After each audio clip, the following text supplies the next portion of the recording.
FXR Battle simule exactement le stress d'un challenge de propre firme. Sauf que tu ne perds pas 500 € quand tu craques. Imagine un adversaire en face de toi, des données de marché historiques réelles, un drawdown maximum de 2% qui se clôture automatiquement si tu dépasses, et un classement mondial qui te dit froidement si oui ou non tu es prêt à investir dans un compte financé. C'est exactement le crash test psychologique dont on va parler aujourd'hui. Soyons directs. En 2026, les guides de préparation aux propres firmes recommandent un minimum de 30 jours de trading démo avant de tenter un challenge. 30 jours. Et malgré ça, la majorité des traders qui échouent ne manquent pas de stratégie. Ils manquent de résistance au stress. Le problème du backtesting classique, c'est que tu es seul. Tu contrôles la vitesse, tu peux revenir en arrière, et tu n'as aucune pression réelle. Ton cerveau sait que c'est un exercice. Résultat, le jour où tu lances ton challenge FTMO ou Funding Pips, avec de l'argent réel en jeu, c'est comme si tu passais un examen sans jamais avoir fait de simulation chronométrée.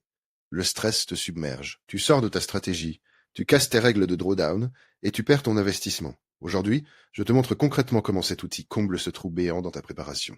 À la fin de cette vidéo, tu sauras exactement comment l'utiliser pour conditionner ta psychologie de trader avant de mettre le moindre euro dans un challenge. Et tu comprendras pourquoi la compétition a sa place dans la boîte à outils de tout trader sérieux. Première chose à comprendre.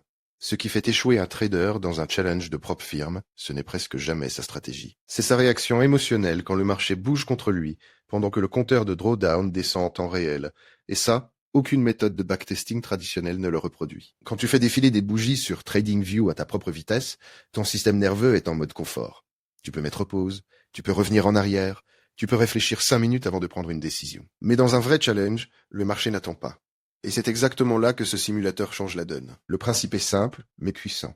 Tu affrontes un autre trader en temps réel sur des données de prix historiques réelles. N'importe quel marché, n'importe quel time frame. Pas de capital réel en jeu, mais une intensité comparable à celle du e-sport appliqué au trading. Et voilà ce que personne ne dit assez clairement. C'est cette présence d'un adversaire qui déclenche le stress. Quand tu vois quelqu'un d'autre en train de performer mieux que toi sur le même graphique, ton cerveau réagit exactement comme il réagirait pendant un challenge payant. L'urgence, la tentation de surtrader, l'envie de rattraper ton retard en prenant un trade impulsif. Tout ça, tu le vis dans une battle. Sauf qu'ici, le seul risque c'est ton classement, pas ton portefeuille. Et c'est pour ça que la compétition a sa place dans la préparation de tout trader. Elle force ton cerveau à s'entraîner sous pression réelle, pas sous pression simulée à moitié. Deuxième point, et c'est celui qui fait la différence entre ce simulateur et un simple jeu de trading. La plateforme te permet de configurer exactement les règles de ta future propre firme. Limite de drawdown, objectif de profit, drawdown journalier maximum. Tu paramètres tout. Et surtout, la fonction d'auto-renforcement du risque à 2% est active. Concrètement, ça veut dire quoi? Si tu dépasses ta limite de risque, le système clôture ta position automatiquement. Pas de deuxième chance, pas de bouton retour.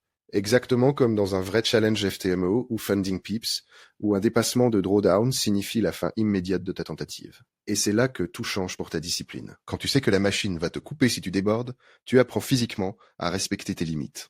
Ce n'est plus une règle théorique que tu te récites dans ta tête. C'est un mur concret contre lequel tu te cognes si tu perds le contrôle. Les données disponibles en 2026 confirment que ce simulateur reproduit les conditions réelles sans possibilité de revenir en arrière. Pas de triche, pas de relecture du passé. Des données réelles, une pression réelle et une préparation qui forge ta discipline avant que ça te coûte quoi que ce soit. Et devine ce qui se passe quand tu fais ça régulièrement pendant quelques semaines. Le respect du risque devient un réflexe, pas une intention. Tu ne te poses plus la question de savoir si tu vas couper ton trade perdant. Tu le fais parce que ton corps a appris à le faire sous pression. Troisième point, et c'est probablement le plus concret, le ratio de productivité entre 1 heure de battle et 10 heures de backtesting passif. Je ne sors pas ce chiffre de nulle part. Quand tu fais du backtesting manuel classique, tu déroules des bougies, tu notes tes entrées, tu calcules tes ratios. C'est utile pour valider une stratégie technique. Mais tu n'apprends absolument rien sur ta gestion du stress, ta vitesse de décision, ou ta capacité à maintenir ta discipline quand quelqu'un te met la pression. En 1 heure de battle, tu prends des décisions en temps réel, tu reçois un feedback instantané sur chaque trade. Tu vois ton classement évoluer en direct et tu récupères des logs détaillés à la fin pour analyser exactement où tu as craqué. C'est du learning by doing à haute vitesse. Si tu veux comparer ça aux recommandations standards de 2026, qui préconisent 30 jours de démo avant de tenter un challenge. Une session quotidienne d'1 heure te donne en 1 semaine ce que 30 jours de démo passive ne t'apprendront jamais sur ta psychologie. D'ailleurs, si tu veux aller vérifier par toi-même tout ce que je décris, tu retrouves le lien directement en description. Mais revenons au point essentiel. Le backtesting reste indispensable pour valider ta stratégie. Ce que je dis, c'est que seul, il ne te prépare pas au stress. Les battles comblent exactement ce manque. C'est la combinaison des deux qui te rend prêt. La stratégie d'un côté, le conditionnement mental de l'autre.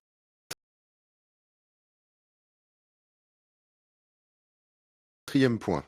Le classement mondial n'est pas juste un gadget compétitif. C'est un indicateur objectif de ta capacité à performer sous pression. Et ça, personne n'en parle sous cet angle. Quand tu grimpes dans le leaderboard, tu ne prouves pas juste que tu sais cliquer au bon moment. Tu prouves que tu maintiens une exécution propre, un respect du risque constant et une régularité de performance face à d'autres traders qui essaient de te battre. C'est exactement ce qu'une prof firme évalue pendant un challenge. Voici comment utiliser ce ranking de manière stratégique. Fixe-toi un objectif clair. Tant que tu n'es pas dans le top 30% de ton bracket de battle, tu n'investis pas dans un challenge payant. Point final. C'est une règle mathématique simple qui t'empêche de jeter ton argent trop tôt. En 2026, un challenge FTMO à 100 000 $ coûte plusieurs centaines d'euros.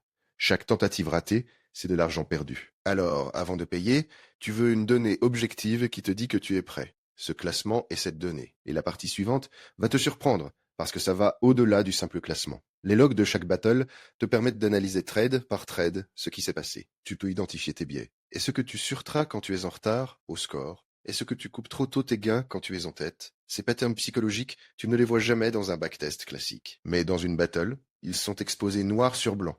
C'est comme avoir un miroir brutal de ta psychologie de trader. Cinquième et dernier point. La plateforme te permet de rejoindre et d'organiser des tournois et des événements privés. Et c'est un levier de progression que presque personne n'utilise correctement dans la communauté francophone. Le trading est un métier solitaire. Tu es seul devant ton écran, seul avec tes doutes, seul avec tes erreurs. Et cette solitude est un accélérateur d'abandon. Quand tu organises une battle privée avec d'autres traders qui préparent les mêmes challenges que toi, tu crées un environnement d'émulation qui te pousse naturellement à t'améliorer. Ce n'est pas du gaming, c'est de l'entraînement structuré avec des partenaires de sparring. Et tu peux le faire depuis n'importe quel appareil, ce qui rend la chose accessible, même si tu voyages ou si tu n'as pas ton setup principal. Concrètement, voici ce que je recommande. Forme un groupe de 3 à 5 traders qui visent la même prop firme. Faites une battle quotidienne d'1 heure pendant 2 semaines. Après chaque session, partagez vos logs et identifiez ensemble vos erreurs récurrentes. En 2 semaines, vous aurez une vision claire de vos faiblesses respectives et un plan d'action précis pour les corriger avant de dépenser le moindre euro dans un challenge. Si tu devais ne retenir qu'une seule chose de cette vidéo, c'est celle-là. La question n'est plus de savoir si tu as une bonne stratégie. La question c'est, est-ce que ta psychologie tient quand la pression monte? Cet outil est celui qui te donne la réponse avant que ça te coûte de l'argent. Donc, si tu retiens 3 choses. 1. Le backtesting seul ne prépare pas au stress d'un vrai challenge. 2. La fonction d'auto-enforcement du risque et le feedback en temps réel conditionnent ta discipline comme aucun simulateur passif ne peut le faire. Et 3. Ton ranking dans le leaderboard est un indicateur objectif qui te dit si tu es prêt à investir dans un compte financé. Si cette vidéo t'a aidé à comprendre pourquoi la préparation psychologique est le maillon manquant avant un challenge de propre firme, un petit j'aime, ça fait vraiment la différence pour nous. Abonne-toi et active la cloche si tu veux recevoir les prochaines analyses sur les prop firmes en 2026. Et si tu cherches à comparer les meilleures prop firmes avant de te lancer, Prop Firm Lab est une ressource solide pour ça. Tu retrouves le lien en description, ça ne te coûte rien de plus. J'ai aussi mis un article complémentaire en description pour aller plus loin sur le sujet. On se retrouve dans la prochaine vidéo.